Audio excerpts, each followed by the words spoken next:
গত কয়েক সপ্তাহে দেশের বিভিন্ন অঞ্চলে হামে আক্রান্ত রোগীর সংখ্যা বেড়েছে উল্লেখযোগ্যভাবে। হাসপাতালগুলোতে বাড়ছে শিশু রোগীর চাপ।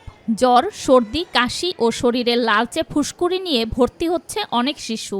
আবার চিকিৎসা নিয়ে সুস্থ হয়ে বাড়ি ফিরছেন অনেকে। এখন আস্তে আস্তে এগুলো একটু শুকাইতেছে। আগে তো আরো বেশি লাল ছিল, অনেক বেশি পুরো শরীরে ছড়াই গেছিল, এই যে পেটে পিঠে সব জায়গায়। সারে এই ভিতর 5 দিন জ্বর ছিল না, আবার এই জ্বর ছাড়তে আছে, আবার জ্বর উঠতে আছে। ডাক্তার বলতেছে যে ইনশাল্লাহ কমবো, মানে হারা আশ্বাস দিয়ে যাইতেছে কমবো, কিন্তু কমতেছে তো না। জ্বর, কাশি, সর্দি, নিউমোনিয়া সব কিছুই ছিল। খুবই খারাপ অবস্থা ছিল। এখানে আসার পর 2 দিন আইসিইউতে ভর্তি ছিল। জ্বর ঠান্ডা নিয়ে ভর্তি হয়েছিলাম, হাম বের হয়েছিল, এখন ডাক্তার বলছে সুস্থ, কালকে হয়তো রিলিজ করে দিতে পারে। চিকিৎসকরা বলছেন পরিস্থিতি মহামারীর দিকে না গেলেও সংক্রমণের হার আশঙ্কাজনক। শুরু থেকে এখন পর্যন্ত ফ্লোটা একই রকম আছে, এখনও কমেছে বা কমার পর্যায়ে আছে এরকম মনে হচ্ছে না।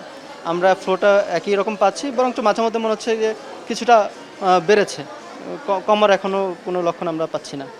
বিশেষজ্ঞরা বলছেন হামের প্রাদুর্ভাব ঠেকাতে সবচেয়ে কার্যকর উপায় টিকাদান নিশ্চিত করা।